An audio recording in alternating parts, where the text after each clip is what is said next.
आणि तुम्ही सांगितलं ना 237 ची मेजॉरिटी असलेलं सरकार आहे, त्या 237 आमदारांचं राज्यात महायुतीचं सरकार आहे, त्याच्यातले 42 मुख्यमंत्र्यासहित मंत्री झालेले आहेत, 197 आमदारच आहेत, काहीच झाले नाही.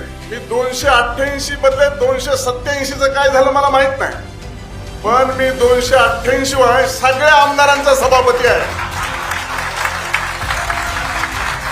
जो निवडून आला त्याला सुद्धा म्हणू शकतो बस माझ्या विरोधात,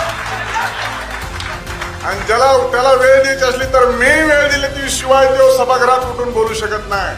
म्हणून म्हणते हार कर भी जीतने वाले को बाजीगर कहते हैं.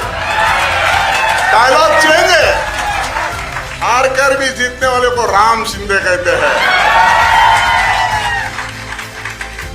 शाहरुख खानला फोन करून सांगितलं चेंज कर जरा.